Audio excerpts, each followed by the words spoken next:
Vi prøver lige i dag at kigge ganske kort på HTML og hvad HTML består af.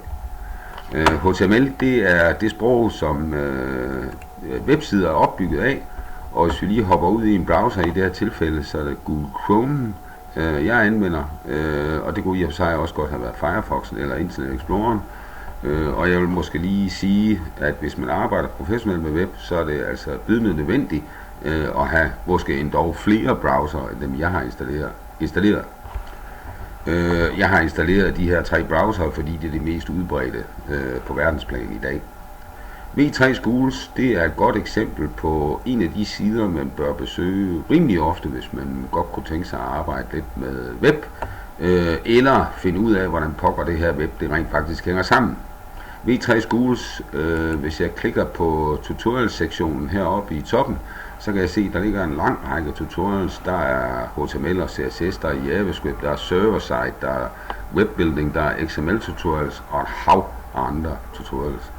Hvis jeg klikker på den, der hedder Learn HTML, så får jeg en lang række tutorials herude, og jeg vil våge at påstå, hvis man har gået dem igennem og forstået dem, så er man rimelig godt af vej til at lave sine første websider. Hvis jeg kører lidt ned, så kan jeg se, at der er nogle eksempler hernede, og de her eksempler, de skifter selvfølgelig afhængig af, hvilken af de her tutorials man kommer igennem. Tag den fra starten af, hvis ikke I er helt hjemme i det. Og hvis jeg klikker ned på for eksempel den, der hedder HTML Home her, tager den her Try It Yourself, så får jeg 2 vinduer frem inde på V3 Schools i et nyt faneblad i øvrigt. Herinde der kan jeg ændre alt muligt i kode, og så kan jeg se det genererede resultat herover, som det vil se ud i en browser. Som for eksempel, hvis jeg skriver en anden overskrift her,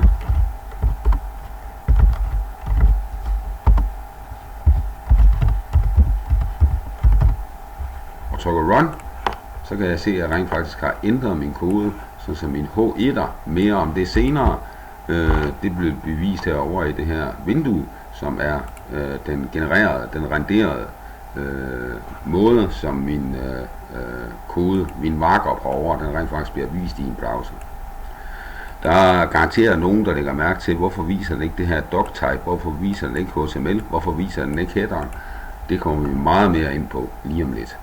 Jeg lukker lige den her editor ned, hopper lige tilbage til V3 Schools, og inden vi fortsætter, så højre klikker jeg lige ind på siden, og så går jeg lige ned og vælger i min Google Chrome, den der hedder vis kildetekst, og når jeg siger vis kildetekst, eller vælger den, så kan jeg se, at jeg får en hel masse spændende koder frem, og dem vil vi kigge lidt på lige om lidt. Måske ikke dem, der ligger heroppe i toppen, men koder, som ligger hernede, for eksempel body tagget og head tagget.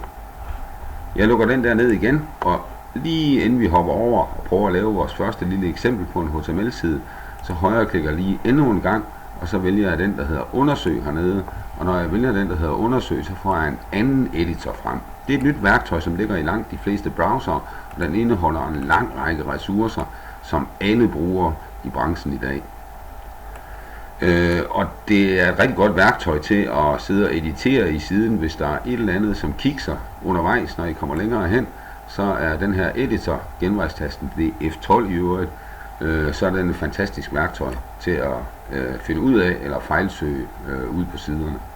Jeg prøver lige at vise et lille eksempel. Jeg har den her tekst inde på V3 Schools, hvor der står example. Hvis jeg vælger den her lille knap og klikker hernede, så kan jeg se, at jeg rammer rent faktisk et sted i min kode herover i min editor, altså min konsol-editor herovre. Og hvis jeg dobbeltklikker hernede, så kan jeg rent faktisk ændre den tekst hernede.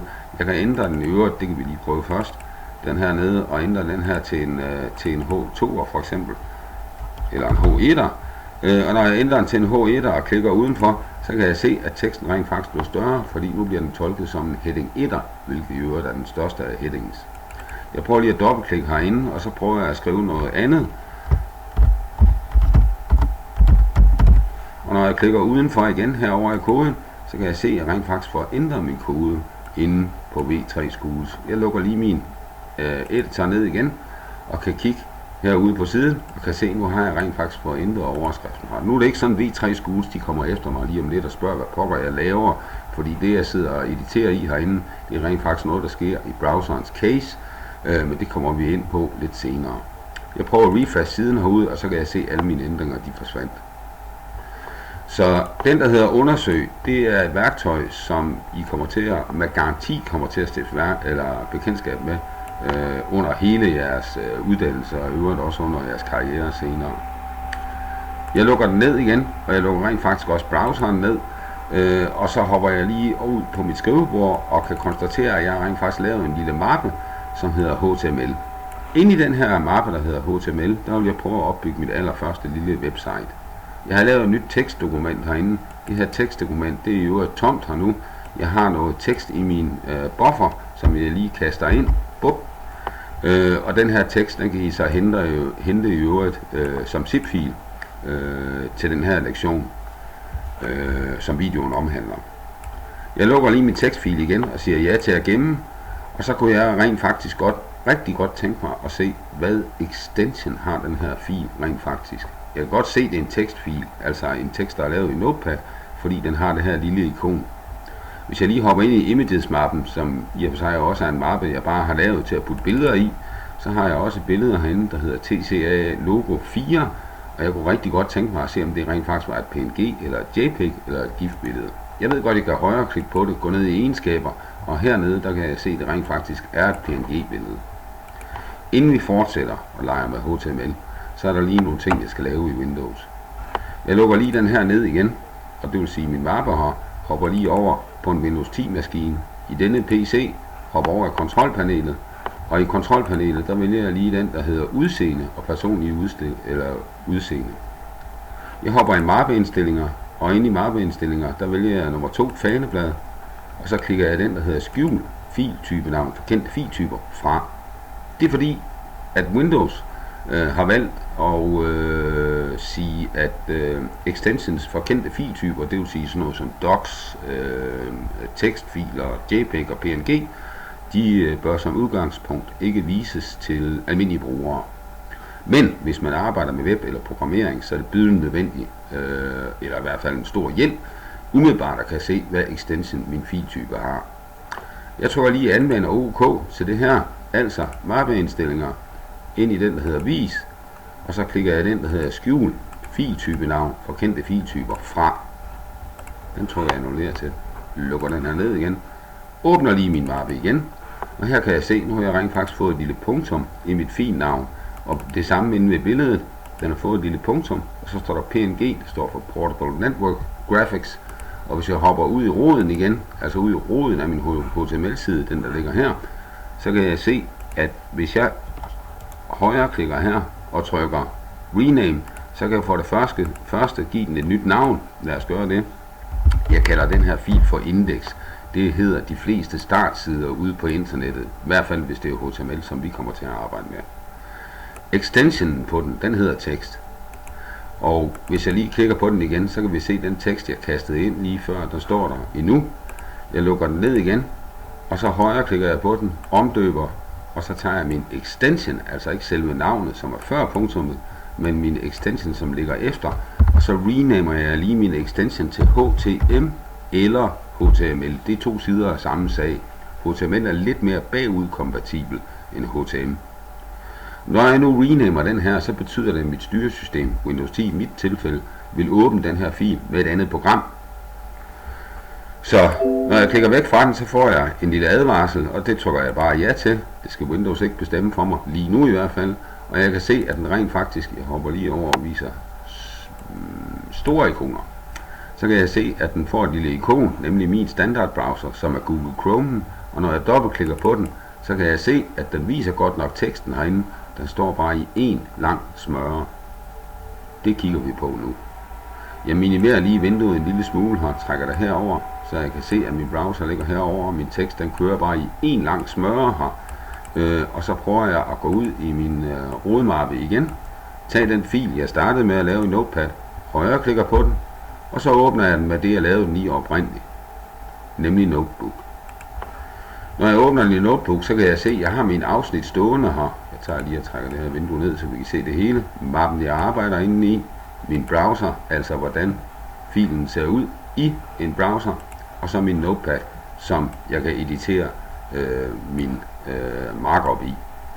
Man kalder øvrigt alt det, der ligger. Jeg prøver lige at højreklikke, vise kildetekst, ligesom vi gjorde ude på V3 Schools. Alt det, der ligger bag ved siden, alt koden bag ved selve siden her, det er det, vi kalder vores markup. Og det kommer vi til at kigge en lille smule på lige om 2 sekunder. Jeg lukker lige den der ned igen, og så hopper jeg over, og vi er enige om, det er det samme, eller den samme fil, jeg har åbnet herover i Notepad og herover i en browser. Og det kan jeg da godt lige konstatere ved at prøve at skrive et eller andet herover. Jeg kunne skrive hej mor, udråbstegn, og når jeg gemmer min fil og går herover i min browser og opdaterer, så kan jeg se, at der rent faktisk står hej mor her. Så det er den samme fil, jeg sidder og arbejder i. Det er den, der hedder index. Jeg sidder og arbejder i teksteditoren herover, og så viser resultatet i min browser herover. Lad os prøve at kigge lidt på nogle af de første tags, vi møder. Jeg minimerer lige den der en tur. Og så hopper jeg over i selve min kildekode herover, sletter lige det, jeg lavede før, og så laver jeg rent faktisk mit allerførste tag. Nej, jeg tror rent faktisk, jeg sletter alt mit tekst herinde i Ctrl X, og så har jeg en helt tom side, og igen, jeg kan lige konstatere det ved at gemme min side, gå over og opdatere herover, og så har jeg en helt tom side herover. Jeg skal til at snakke lidt om tags. Tags lader man måske mærke til, de starter med mindre indtegnet, og jeg tror lige, jeg zoomer en gang heroppe i min teksteditor.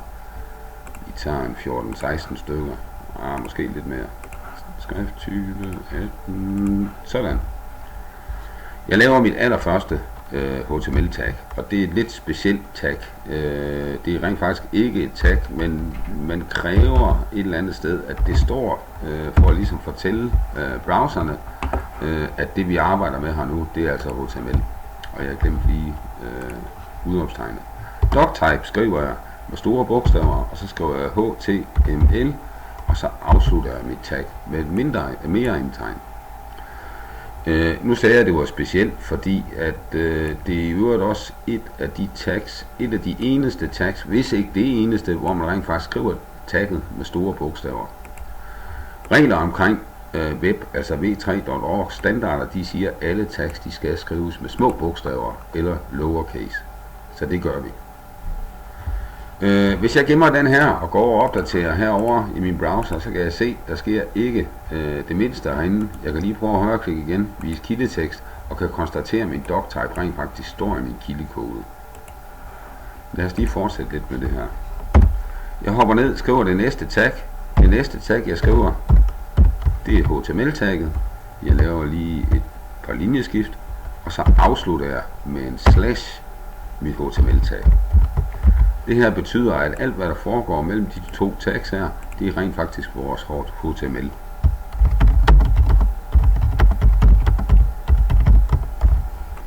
Jeg prøver lige at gemme igen, går over og opdaterer, og kan se, her sker det hele.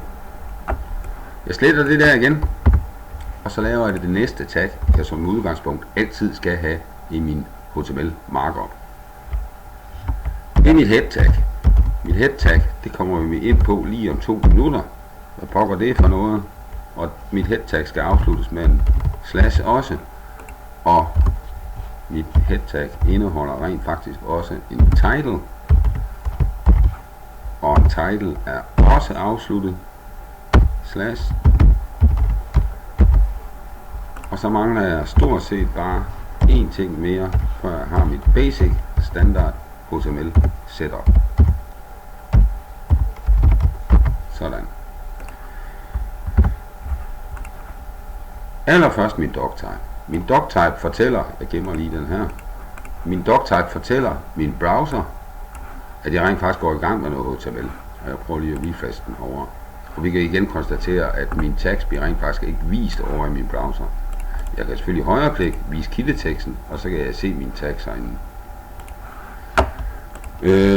Min doctype som sagt fortæller min browser, at vi går i gang med noget HTML. Det starter her, det slutter hernede. Min HTML den består af noget head. Min head den indeholder en title, og så kommer der rent faktisk en body hernede. Vi blev enige om lige før, eller så, at i bodyen, det er her selve indholdet, det kommer. Så lad os lige prøve at kaste den tekst, jeg cuttede lige før, ind i bodyen. Ctrl V. Og så tror jeg rent faktisk lige, at jeg zoomer en gang ud her. Og nu håber jeg, at I kan se det hele. 14 måske. Ja, det er ikke meget galt. Prøv lige at trække lidt i den her, så vi kan se det hele. Sådan. Doctypen fortæller min browser, at jeg går i gang med HTML. HTML'en starter her. Jeg har min head, så har jeg et title tag hernede. Og lige inden vi fortsætter, så kunne jeg godt tænke mig lige at se, hvad pokker det her title tag egentlig er for noget. Hvis man lægger mærke til herovre i browseren, så står der index.html, altså filnavnet. Det filnavn, som jeg sidder og editerer i nu, den her, det står rent faktisk op i mit faneblad. Hvis jeg skriver noget inde i mit title tag, så vil det blive vist i stedet for filnavnet heroppe i fanebladet. For eksempel new webpage, eller hvad jeg nu kalder min hjemmeside. Gemmer, går ud og opdaterer, og kan se, at min tekst nede i bodyen hernede, altså selve indholdet, det der bliver vist herover i det hvide over i browseren, det bliver vist, og så står der rent faktisk new webpage heroppe i min faneblad.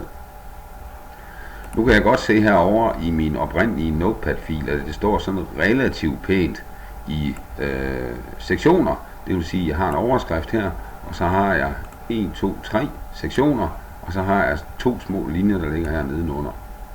Det vil jeg prøve at lave i min markup. Så lad os lige prøve at starte med den der hypertext markup language, hvor jeg forkortelsen af HTML, og så prøve at lave mit allerførste tag her. Jeg skriver mindre ind, og som vi måske husker, så har vi nogle headings i vores HTML markup. Vi har 6 headings, og de starter ved heading 1, som er den allerstørste af dem, og en heading 1'er, den bliver vist i en bestemt tekststørrelse, og hvis jeg gemmer den her og går over og opdaterer, så kan jeg konstatere, at hele min tekst herinde rent faktisk blev tolket som værende en H1'er. Det er rent faktisk fordi min H1'er ikke er afsluttet, det vil sige, vi siger body her, og så siger vi H1, og så alt hvad der kommer ned i bodyen, rent faktisk helt ned til enden af vores HTML, det vil blive tolket som en H1'er. Så selvfølgelig skal jeg afslutte det. Ja, det er jo ikke en tilfælde, men det er det i det her tilfælde. Så når jeg starter en H1'er, så afslutter jeg også en H1'er. Så hvis jeg gemmer den nu, og går over og opdaterer herovre, så kan jeg se, at den øverste tekst her, det der er inkluderet i min H1'er, det vil blive tolket som en H1'er. Lad os lige prøve at kigge, hvordan de her headings de fungerer. Jeg prøver at skrive H3, starter en H3'er, afslutter en H3'er, gemmer herovre, går over og opdaterer, og så kan jeg se, at min H3 rent faktisk blev lidt mindre. Den allermindste af overskrifterne, den hedder H6, og det er samtidig den mindst vigtige, men dog stadigvæk en overskrift. Og hvis jeg gemmer den nu, så kan jeg konstatere, at en H6'er, den rent faktisk er noget mindre end selve vores paragraph-tekst. Mere om paragraph lige om lidt. Jeg vælger altså, at det her skal være en H1'er, fordi min hovedoverskrift på selve websiden. Så jeg opdaterer herovre og kan se, at den er rimelig stor her. Det laver vi om på lige om 2 sekunder. Her har jeg et afsnit. Jeg kan se alt, hvad der kommer her nedenunder. Det bliver tolket i en lang smøre. Jeg lægger mærke til, at lige snart jeg sætter en H1'er ind herovre, så gør den rent faktisk det, at den laver et linjeskift herovre. Jeg prøver lige at taste den næste tag ind, nemlig min paragraph. Paragraph, det er et afsnit, og et afsnit, det skal også afsluttes, ligesom med vores heading. Så når jeg afslutter paragraphen hernede, så har jeg en paragraph, eller et afsnit her. Lad os lige prøve at se. Jeg gemmer, går over og opdaterer herovre. Whoopsie, og så fik jeg rent faktisk et linjeskift, og den tekst, der ligger inkluderet i mit p-tag herovre, den laver rent faktisk et afsnit, så det står, som jeg oprindeligt havde ment det, over i min notepad. Cool nok. Nu burde det ikke være svært lige at sætte en paragraph ind her, og så sætte en, jeg trækker den lige lidt længere ud, den her notepad. Sådan der. Og så afslutte paragraphen hernede med en slash, og så rent faktisk lave en paragraph mere her. Og afslutte den her paragraph, og lidt større bliver den. Det er lidt besværligt, kan man sige, at arbejde i Notepad, men også meget udfordrende, for altså absolut ingen hjælp. Det kræver, at man kender de her ord. Hvis man skulle være i tvivl om ordene, så lige en tur ind omkring V3 Schools. Det er som sagt en uudtømmelig reserve til stort set alt omkring web. Om det vil altså PHP eller C# eller hvad pokker. Jeg hopper lige ned og laver den, afslutter den sidste paragraf her, korrekt. Og så tror jeg rent faktisk hernede, at der sætter jeg det her ind i en paragraf. Det vil sige, de 2 linjer, der ligger nede for neden, dem sætter jeg ind i endnu en paragraf. Sådan der. Og den skal selvfølgelig lige ligge rigtigt, nemlig der. Så nu har jeg tagget mine forskellige afsnit. Jeg har en heading herinde, og så har jeg en paragraf, hvor jeg oprindeligt havde 2 linjer i. Det ordner vi lige om lidt. Jeg gemmer den, går over og opdaterer, og kan se, at jeg nærmer mig rent faktisk det, jeg havde tænkt mig fra starten af. Nu snakker vi om, at langt de fleste tags, de er afsluttet HTML-tagget. Det mest overordnede af de rigtige tags i gåseøjne, det er afsluttet hernede. Body-tagget, det er afsluttet her, og det starter øvrigt heroppe.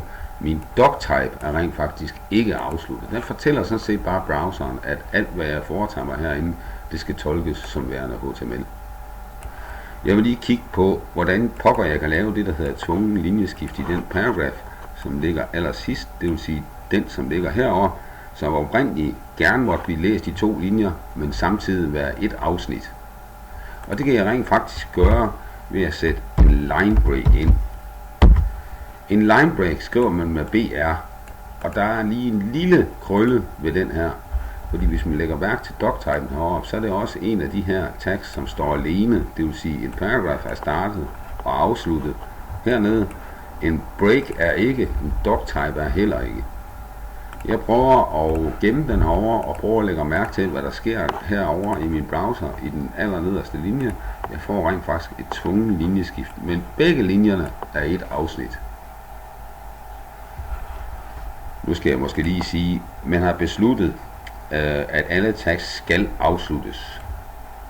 Også tags, som ikke er afsluttet. Så der har man faktisk besluttet, at den korrekte semantiske måde at lave et line break på, det er rent faktisk at skrive break, lave et mellemrum og så en lille slash. Så hvis jeg gemmer den herovre nu, kan jeg se, at det giver ikke nogen ændring på min side.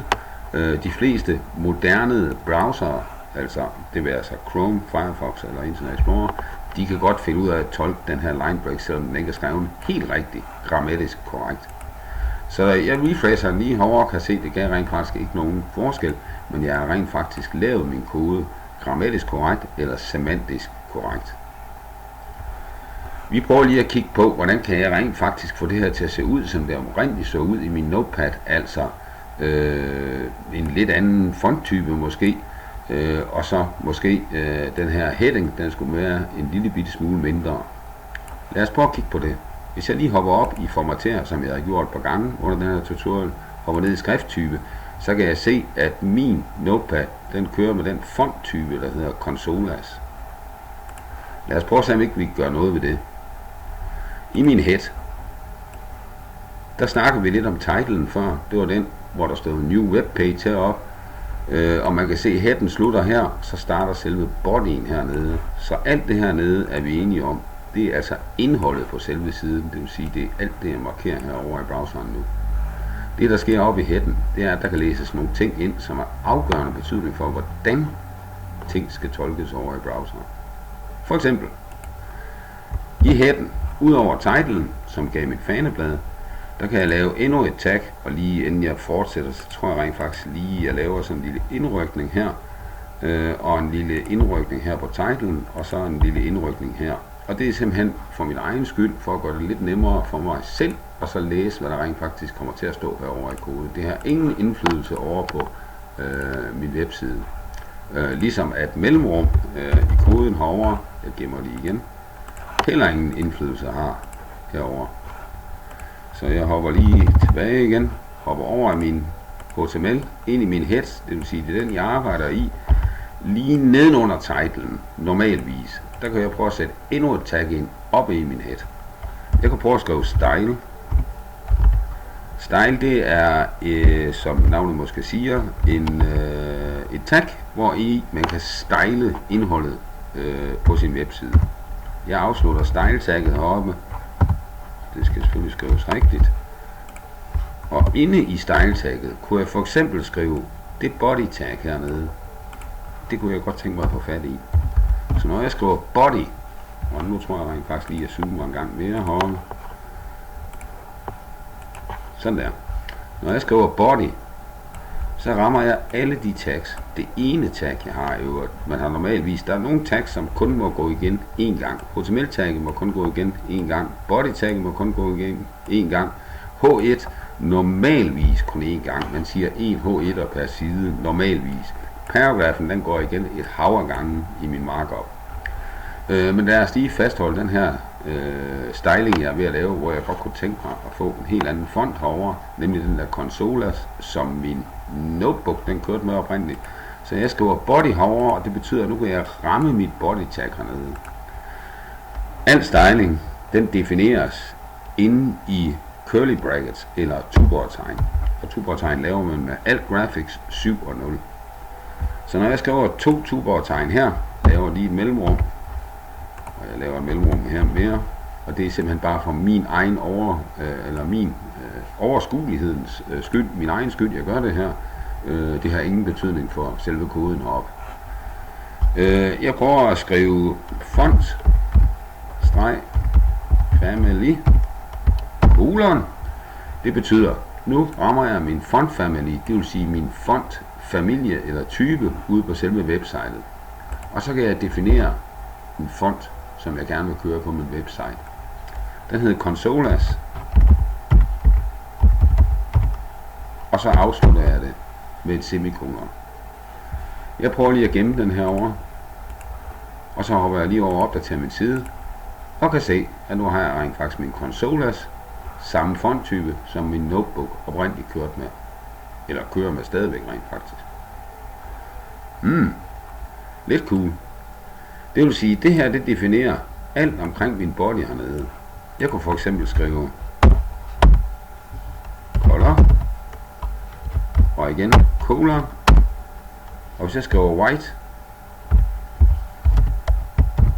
så har jeg defineret, at fonten skal have en farve, der hedder hvid, eller er hvid.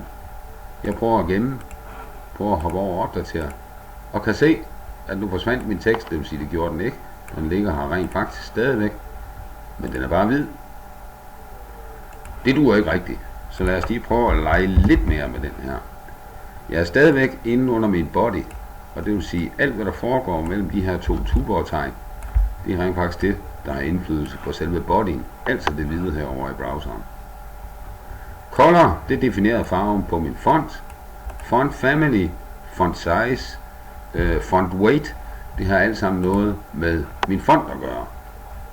Lige inden jeg fortsætter, så tror jeg lige, jeg skriver background,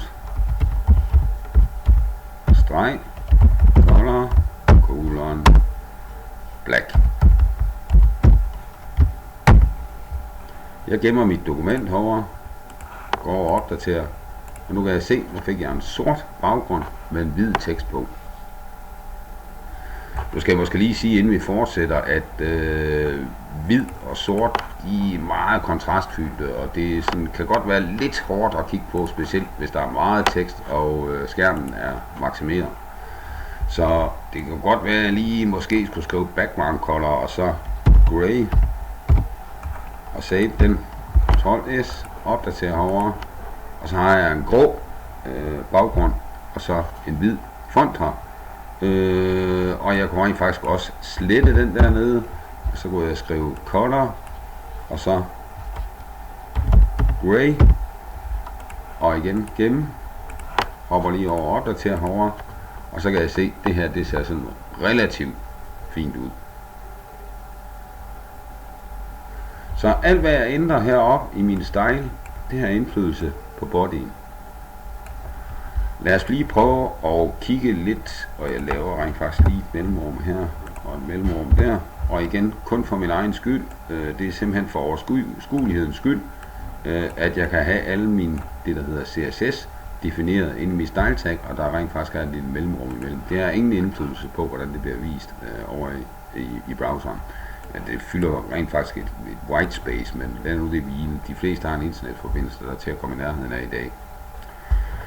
Jeg prøver lige at hoppe lidt ned og kan se, at den store tekst har min tekst, min H1'er, det var den, jeg godt kunne tænke mig, at den var en lille bitte smule mindre. Og det kan jeg rent faktisk også ramme op i mit style tag. Jeg prøver at skrive H1, ikke H2, men H1, og det betyder, at nu rammer jeg alt, der er med H1 at gøre. Igen, så skal jeg huske Tuborg-tegnene. Alt Graphics 7 og 0. Jeg laver rent faktisk kun for min egen skyld lige et lille mellemrum imellem her, og så laver jeg en indrykning i forhold til HTML. Simpelthen kun for overskuelighedens skyld. Kan jeg vide, hvad fontstørrelse rent faktisk er defineret som? Det hedder rent faktisk font-size, og så skal vi have kolon på, og jeg går på at skrive 1 EM